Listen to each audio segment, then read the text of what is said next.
अब आखिर में उन्होंने ऐसा काम किया कि फ्रेश वाटर फिश जापानियों को मिलने लग गई। और वो क्या था, आपने कन्फ्लिक्ट देखा, मैचेस होते हैं जो स्पोर्ट्स के, वो भी कन्फ्लिक्ट होता है।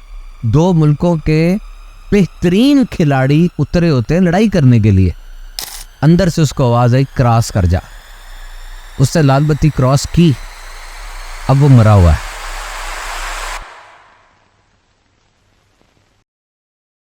ये बात याद रखिएगा कि क्या चीज आपके कंट्रोल में है और क्या चीज आपके कंट्रोल में नहीं है। जो चीज कंट्रोल में है उसको पूरे तरीके से कंट्रोल करें। आप मेरे बारे में क्या सोच रहे हैं ये मेरे कंट्रोल में नहीं है, मैं आपके बारे में क्या सोचता हूं ये मेरे कंट्रोल में। जो वक्त गुजर रहा है अभी ये मेरे कंट्रोल में नहीं है, इस वक्त में मैंने क्या करना है ये मेरे कंट्रोल में है। So when you will decide what you can control and what you can not control and what resources you should employ, जो कंट्रोल आपका है उसमें आपके कौन से वसाइल कब कितनी मिकदार में कैसे लगेंगे। जापान के लोगों को फ्रेश वाटर फिश बड़ी पसंद है, लेकिन जापान के पानियों में फ्रेश वाटर फिश नहीं मिलती। कश्तियां बड़ी हुई, कश्तियां दूर तक गई ताकि फ्रेश वाटर फिश लाकर दें और जापानियों की इस बात को पूरा करें।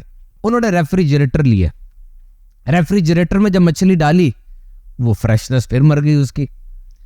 अब उन्होंने टैंक पकड़े बड़े बड़े, दूर तक गए, उस टैंक में मछली डाली कि जिंदा रहे, वापस आए तो दे दें। अब टैंक में मछली थोड़ी देर तो हिलती उलती रही, फिर वो भी बेचारी थक गई, फ्रेशनेस कंप्रोमाइज हो गई। अब आखिर में उन्होंने ऐसा काम किया कि फ्रेश वाटर फिश जापानियों को मिलने लग गई। और वो क्या था, उन्होंने टैंक के अंदर एक शार्क मछली छोड़ दी। ये बाकी मछलियों के लिए एक चैलेंज था। मछलियां एंड तक हिलती रहीं। आप नहीं समझते कि मैं और आप भी एक बड़े से पॉन्ड, बड़े से पूल के अंदर है। We need a shark, we all need a shark to keep moving, we all need a challenge. वो ग्रेट आदमी जिसके बारे में अब सब कह रहे होते हैं कि ये ग्रेट है, ये ग्रेट है। ग्रेटनेस इसलिए नहीं है कि उसको कभी मुश्किलात नहीं आई, ग्रेटनेस इसलिए कि जब भी मुश्किल आई है वो एक नया चैलेंज लेकर अपनी वर्जन को अपडेट करके दोबारा खड़ा हुआ है। याद रखना, कभी कभार जख्मों का ठीक होना जख्म लगने से ज्यादा तकलीफ दे होता है। अगर कोतेरादी की बात की जाए, खुद एतमादी की बात की जाए, तीन चीजें याद रखिएगा। Learn how to finish the task, काम को खत्म करना सीखिए। काम को आगाज करना बहुत आसान है, खत्म नहीं करना आता हमें।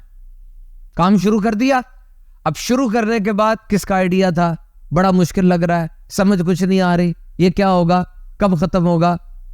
This unfinished task is lethal. खास तौर पे लड़ाई, जंग, कन्फ्लिक्ट, कभी इसको अनसेटल्ड ना छोड़े। आप तो वहां लड़ाई करके बस बात आधी पौनी करके आ जाएंगे। जब आप कुछ अरसे बाद जाएंगे वहां पर एक बहुत बड़ा जंगल उग चुका होगा। आपने कन्फ्लिक्ट देखा, मैचेस होते हैं जो स्पोर्ट्स के, वो भी कन्फ्लिक्ट होता है। दो मुल्कों के बेहतरीन खिलाड़ी उतरे होते हैं लड़ाई करने के लिए, लेकिन वो मैनेज्ड है। एक बंदा जो एम्पायर रेफरी है उसको देख रहा होता है, शुरू होता है, मिडल होता है, एंड होता है, अब वो खत्म होती है चीज। Learn how to finish the task. आपने नाश्ता बनाया, नाश्ता खाया, उस नाश्ते के बर्तनों को धोएं, काम खत्म करें। रात को बिस्तर पे उठ के सोए, बिस्तर बनाया, सुबह उठ के उसको तय करें और फिर जाएं, खत्म करें। जब आप काम को खत्म करेंगे ना, किसी को दिखाने के लिए नहीं मैं कह रहा, आपकी अपनी जात में एक तूफान आ जाएगा विल पावर का, यार मैंने ये काम खत्म कर दिया है, खुद एतमादी आएगी। और दूसरा, try to do a little more than expected, try to do a little better than expected. सुबह 8 बजे मेरी जॉब शुरू होती है, शाम को 5 बजे खत्म हो जाती है। नहीं, सुबह 8 बजे मेरी जॉब खत्म होती है और जब जॉब खत्म होती है तब टाइम मेरा खत्म होता है। This is when you love your work. और कुछ ज्यादा बेहतर अंदाज से अपने काम को करें। ये कॉन्फिडेंस की टिप्स है, आपकी जात पे कॉन्फिडेंस का तूफान आ जाएगा। आज बॉस का मूड खराब था, आया, आके उससे बोलना शुरू कर दिया, बहुत बोला, आप खड़े देख रहे हैं उसको, रिस्पॉन्ड नहीं कर रहे, बोल रहा है, डांट भी रहा है, कुछ बहुत गलत बातें भी उसने कह दी, आप रिस्पॉन्ड नहीं कर रहे। बॉस अंदर चला जाएगा, जाके अपनी कागज पे लिख लेगा कि ये बंदा सख्त हालात में अपने मिजाज और टेम्परामेंट को कंट्रोल करना जानता है। Now you got another star in your CV। हमसे कहते हैं कि मैं नौकरी बदलना चाहता हूं, कहते नहीं, जो नौकरी कर रहे हो इसी नौकरी में रहकर कोशिश करो तनख्वाह बढ़ जाए।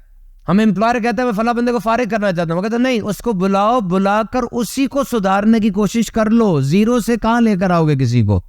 Try to change the words, अपने अल्फाज को बदले। आमतौर पर मार्केटिंग में ना एक्सपेंसिव जो वर्ड होता है, एक्सपेंसिव, महंगा, ये लफ्ज नहीं बोलते। जो मार्केटर एक्सपेंसिव का लफ्ज बोल रहा होता है वो ट्रेंड नहीं होता।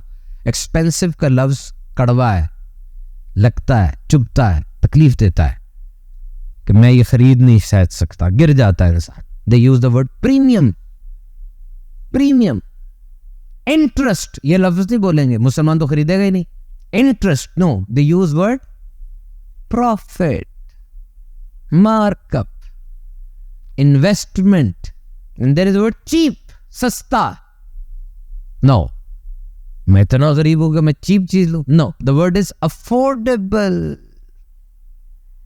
This is affordable. And there is the word try. नहीं, ट्राई इट मीन्स कि आई कैन फेल।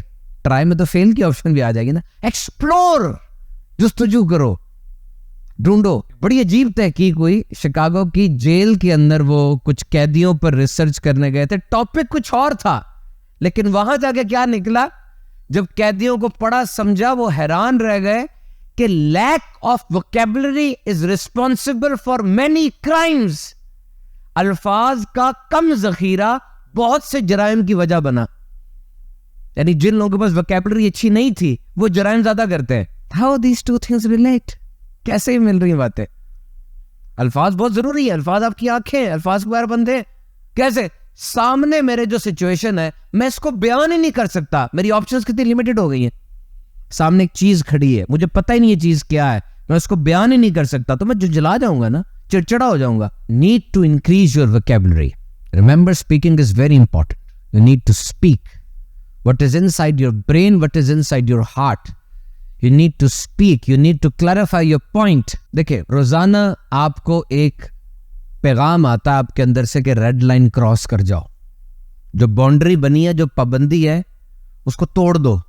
एक पैगाम आता है आपको। अभी एक बंदा है, बड़ा अच्छा शौहर है, बड़ा अच्छा बाप है, बड़ा अच्छा शहरी है, बड़ा अच्छा हमसाया भी है, बड़ा अच्छा IT, बड़ा अच्छा इंजीनियर, बड़ा अच्छा फाइनेंस ऑफिसर भी है।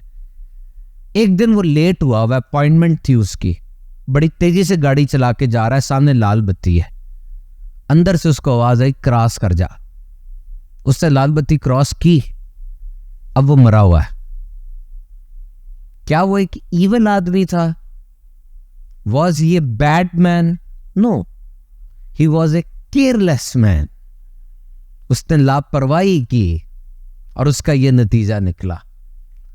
सो remember, there is a guidance system in your body, built in. आपके जिस्म में एक रहनुमाई का निजाम मौजूद है जो आपको SMS अलर्ट भी भेजता है, लाल बत्ती भी जलाता है, आपको वार्निंग्स भेजता रहता है। आप उसको मानते नहीं है, और वो केयरलेसनेस कभी कभार अच्छे भले आदमी की जिंदगी के स्ट्रक्चर को तबाह कर देती है। एक अपॉर्चुनिटी आई थी, आप केयरलेस थे, 10 दिन के बाद वो ख्याल आएगा ये क्या हो गया।